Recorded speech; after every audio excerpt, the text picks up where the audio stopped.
Okay, well, we are here with Jeffery Hill. He is with Hill Financial Group, and he's going to talk to you a little bit about today about business, about how we are coming out of this crisis and really forward focused. And I can't wait for you to meet him. So welcome, Jeff. How are you today? Oh, hello. I am doing well, Jana. How are you? Doing wonderful. Well, and I'm so glad that we were able to sync up, and that's really through our 10X connection here, the Growth Con Yeah. and Grant Cardone, right? You know, I was saying we got our we're ready to go. Are you ready for next Next year? flag. I am. I am ready for next year. Well, tell me I'm about your excited. experience. It was I mean, fun. what was it like Wow. for you? So I'm one of those people, I spend a lot of money in personal development. So once a quarter, I'm typically flying out to somewhere doing some type of leadership, entrepreneurship, or business training. But this was on a different level.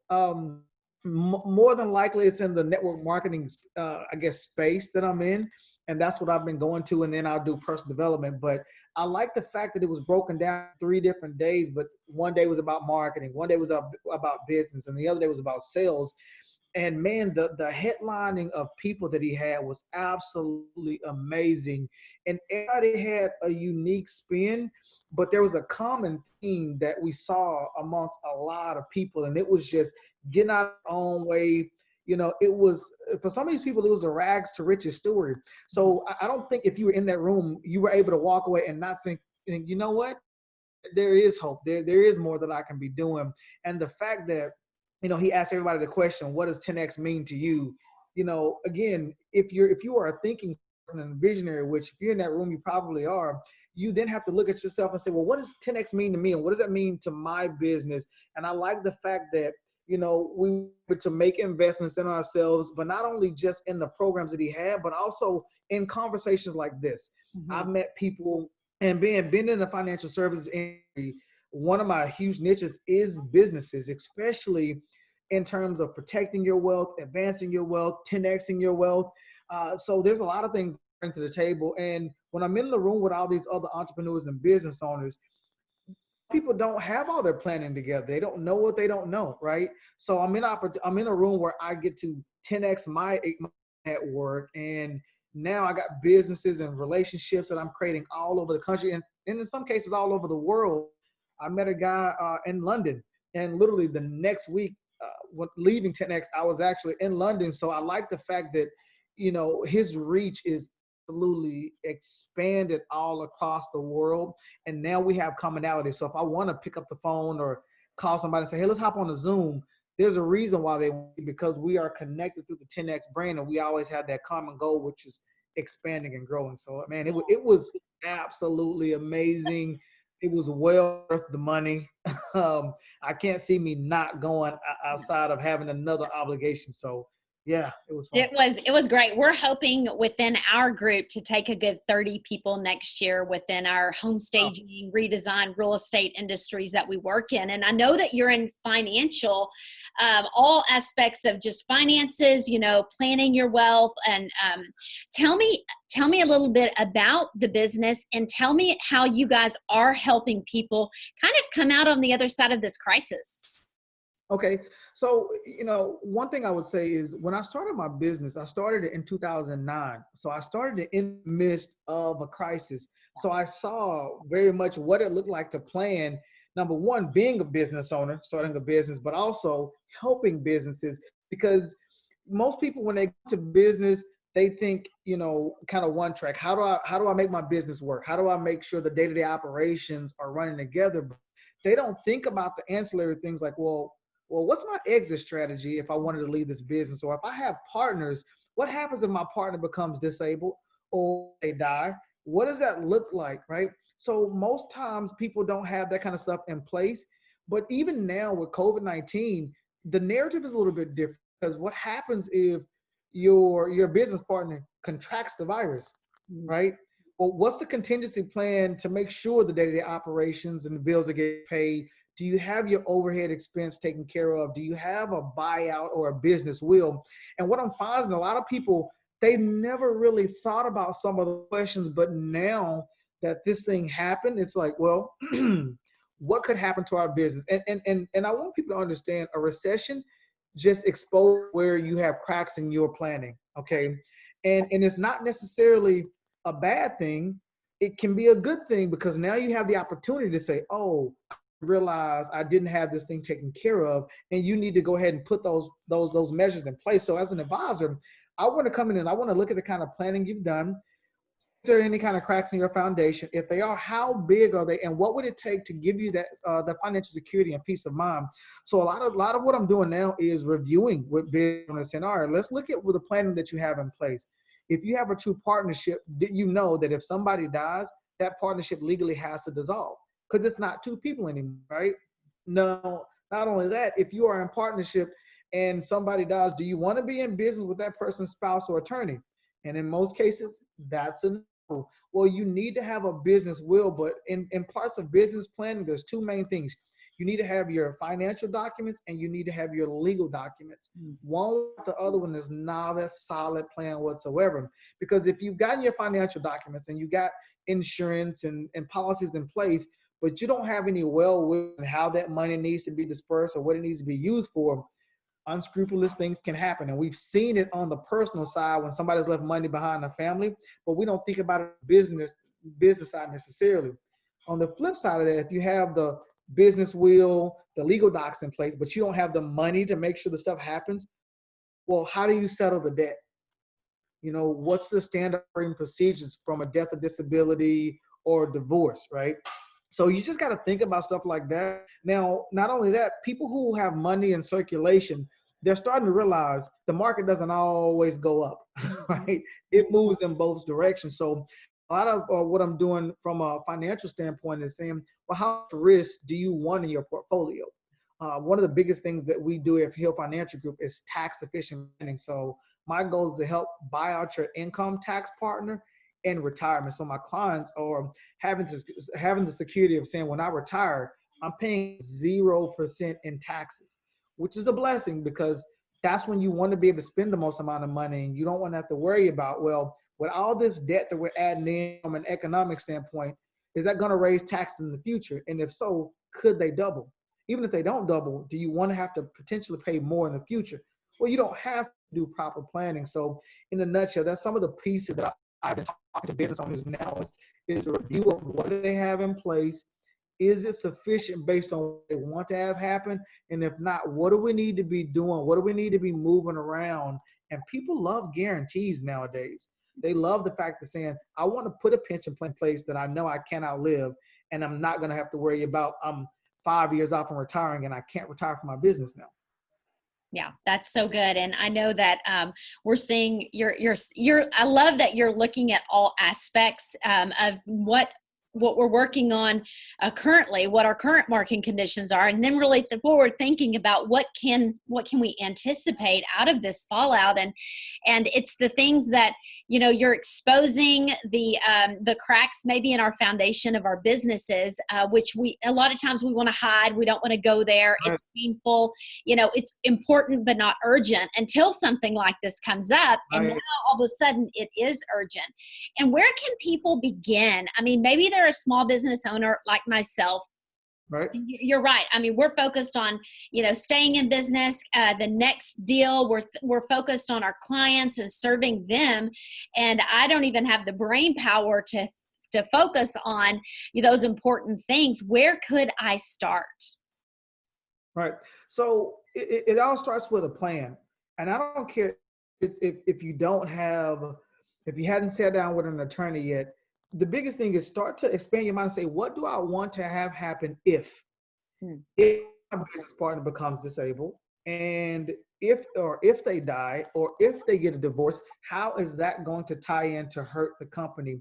And what would I want it to look like in those situations? So is taking an assessment of what's around you. Grant Cardone did, oh good gosh, he did this, the top things that you should be thinking about from a business owner standpoint right now, how to survive a recession. It was some kind of tagline he used. And a lot of what he said was just on the head. It's all right, let's contract a little bit just to pay attention to where we are. What do we have in place? And if you haven't thought about a business will, then we need to be trying to pull in on our advisors to make sure we have that kind of stuff done.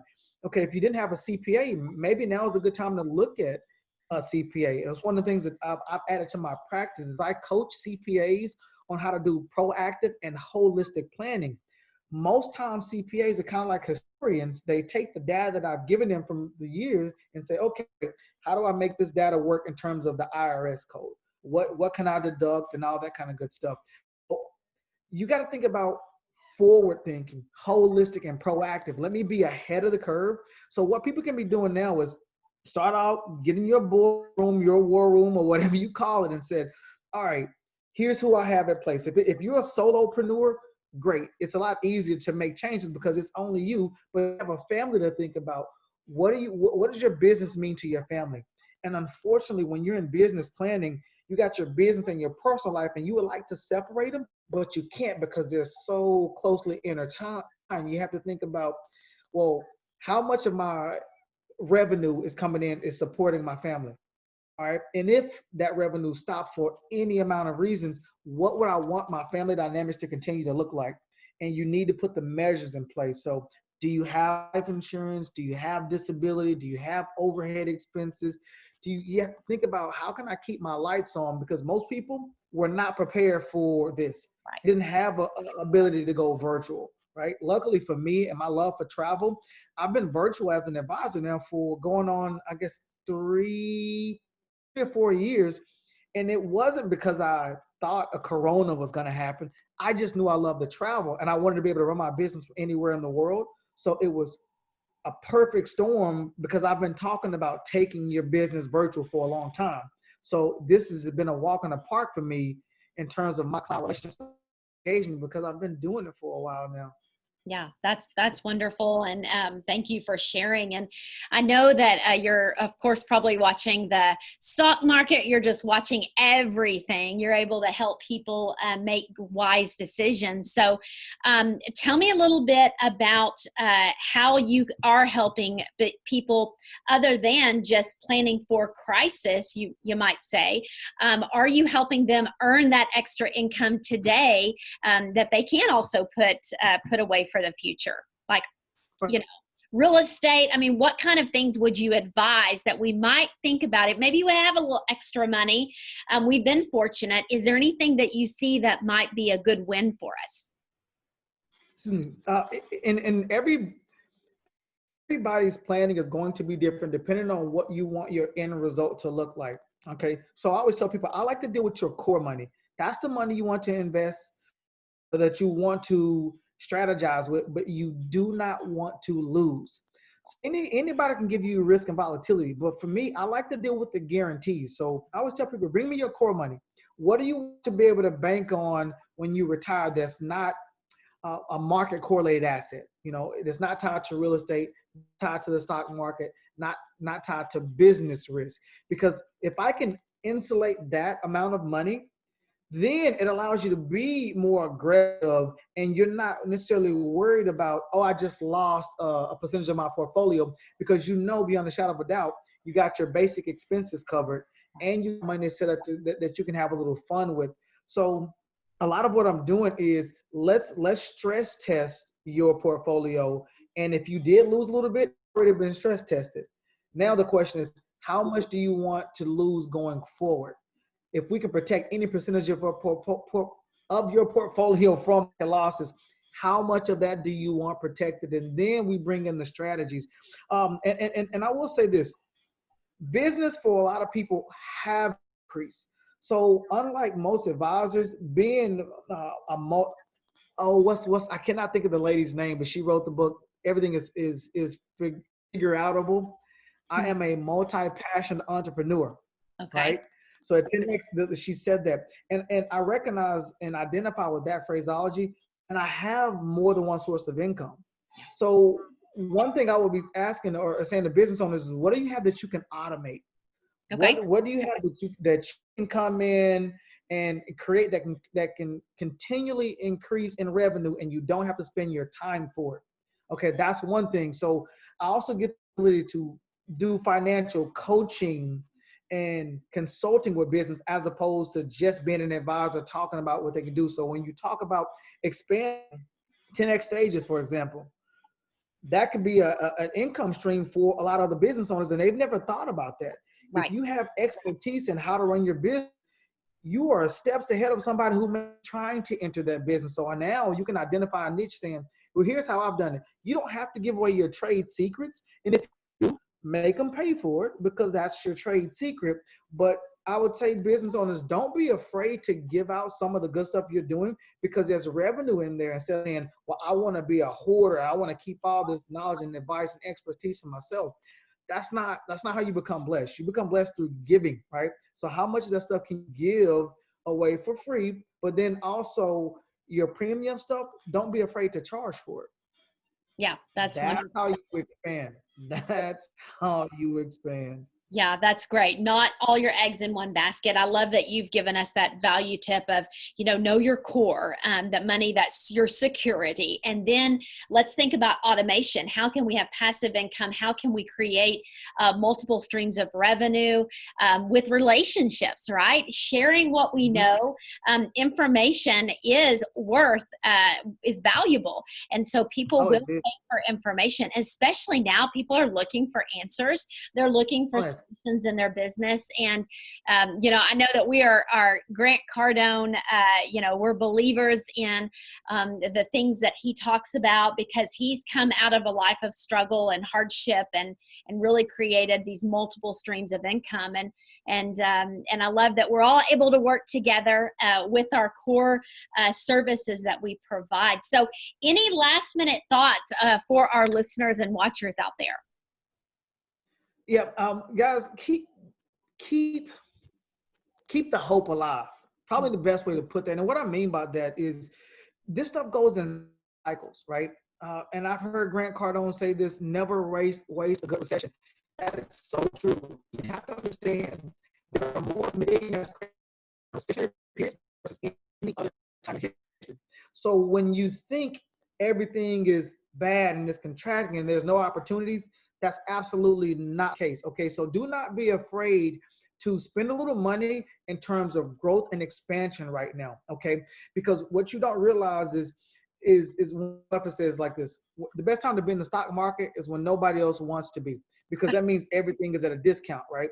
Well, right now it's easier to renegotiate contracts because people want to keep business. So you can renegotiate your lease if you can review, like life insurance, for example. Some of these new policies are better designed now than they were 5 years ago because you have more features and benefits added to one policy as opposed to having multiple. Well, that could save you a couple of $1,000s a year that maybe you can put into your marketing or your advertising budget to expand more.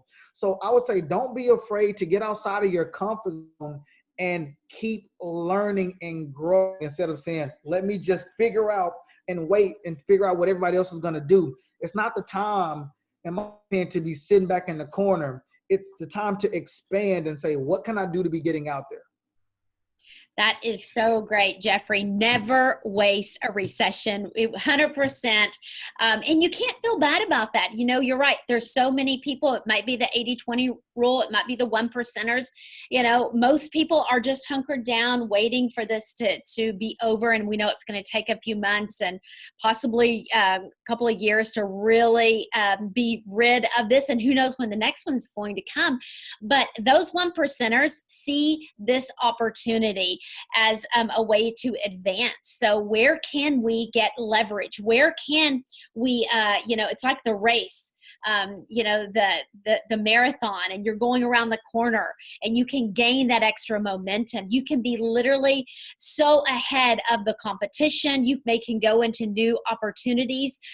People are offering specials like never before. So just figure out what your lane you want that to be. And I love it. Never waste a recession. And the other note that I put down for you is, figure out where you can invest, not retract, but let's move forward. Oh.